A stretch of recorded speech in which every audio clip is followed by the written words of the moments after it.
Hey folks, hope you're all doing well and welcome to episode 45 of Recommend an Album to Review. So the way the show works is every Thursday I put one of these out, and then you folks are kind enough in the comments to recommend some other albums, and then I'll choose one of those and do a show the following Thursday on it. The requirements, single albums and something that an album that I haven't already previously discussed on the channel. So for this week, we got a band that I'd heard of. This album I'd not heard. The band I'm talking about is the Deftones, and the album, I'm going to have to read it here. I don't know if I'm pronouncing this right, but it's Koi no Yoken.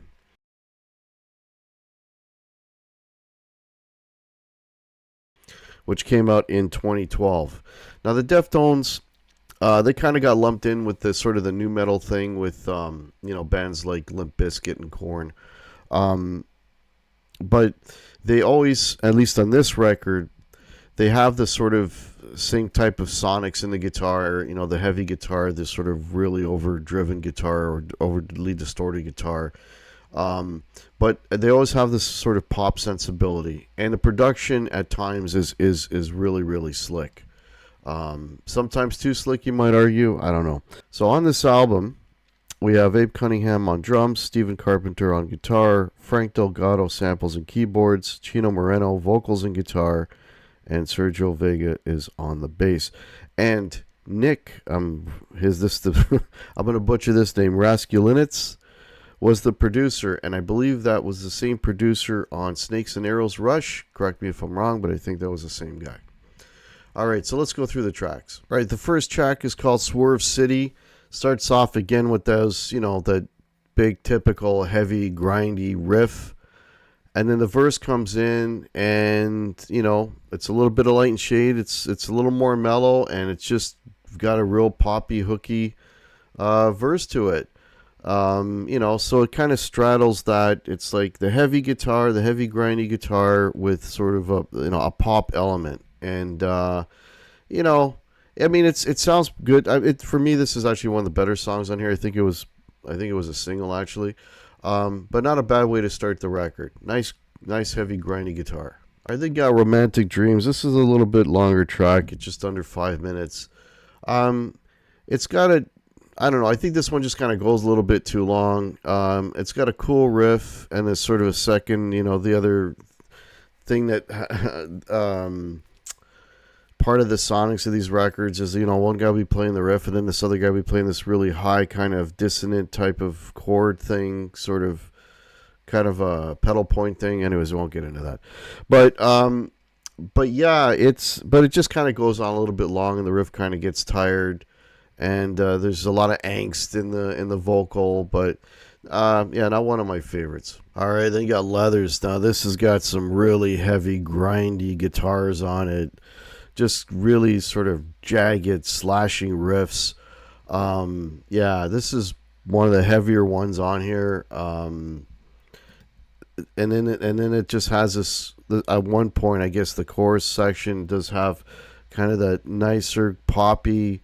A vocal that sort of rides on top of it, which kind of really works for this song. It's actually one of my favorite songs on here, Leathers. Really cool track.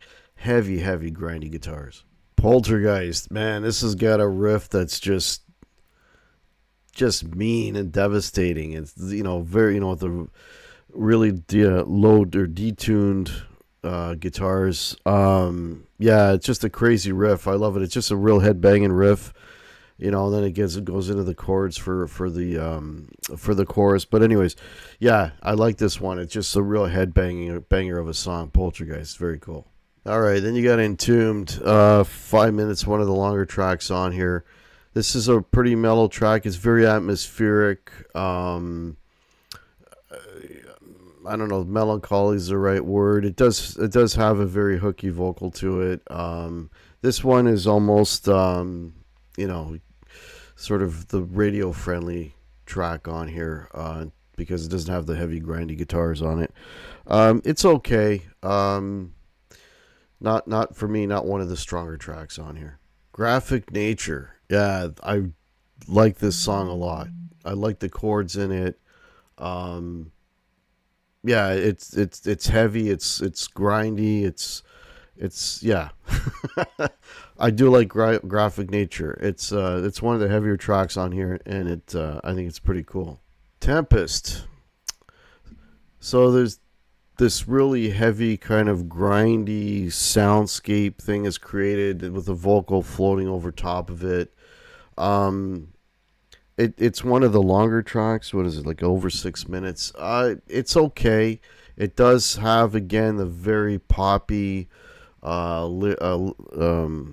melody over top of it with the vocals. I don't know. This one kind of it's sort of everything I don't like about this record. And there's not a lot I don't like about it, but I'll get to that in the end. But that whole thing about you know, let's come up with basically a bed track to do a pop vocal on top of that. That's sort of there's points in this record that does that, and this song is sort of the poster child for that. So, but yeah, not one of my favorites. Tempest. Also, as a reaction to Tempest, you got Gauze, which is just big heavy riffing all the way through. It's an okay song. This one's pretty good. Again, it's got the catchy part to it, but it's a pretty, it's okay. The grindy chords and that, it has its moments. Not one of my favorites, but I'll say Gauze for me is pretty decent. All right, then you have the epic Rosemary at 6 minutes and something. Yeah, just under 7 minutes. This is the epic. This is, got the light and the shade, the heavy guitars, lighter guitar, or, heavy guitars, lighter guitars, more mellow. Pretty good song, but where I really like it is at the very end, where this just big, obnoxious, just weird riff comes in and just crushes at the end. It's one of those Godzilla riffs that sort of come out of nowhere. You're listening to that riff and you get a picture, Tokyo being destroyed by Godzilla. It's one of those great riffs. So, that's actually my favorite part of the song is the very end. But not a bad track, Rosemary. Not bad.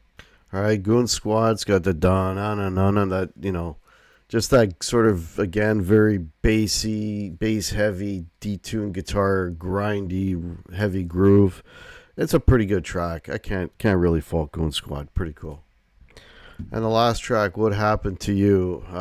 This song reminds me of Coldplay. Just a more of a sort of a mellow way to finish the record. You create a pretty cool soundscape with, again, sort of the kind of the Coldplay formula. With a melodic vocal over, some dense,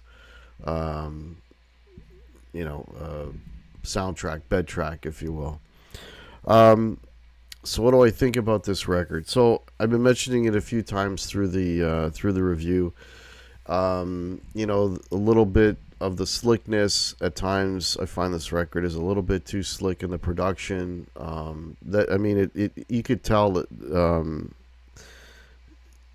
it almost sounds like it's a 2012 record, but it's got a lot of that 90s, late 90s aesthetic when these sort of bands were first coming out. I would like it if it was a little more raw. Some of the riffs in here are really cool, really great. The pop leanings. I've never been a big fan of the sort of the marriage of pop and heavy grindy riffs. I don't know. I want to hear a guy belting over a heavy riff. I don't want to hear a sort of melodic pop voice. But that's just me. But anyways, there's enough heavy riffs here to keep me interested and keep me enjoying the record. That's sort of the only negative I would say. Pretty good record overall. If I was to rate it out of 5. Be between like a 3.5 and a 4. I don't know, let's call it 3.75. But yeah, there's some moments on here that it's all about the heavy riff, and the riffs are really, really cool on this. Some of them are really, really heavy and grindy. Yeah. Anyways, thanks for watching. If you're new to the channel, please hit the like and subscribe, and And yeah, in the comments, let me know what you think and recommend an album to review. All right, cheers. Take care.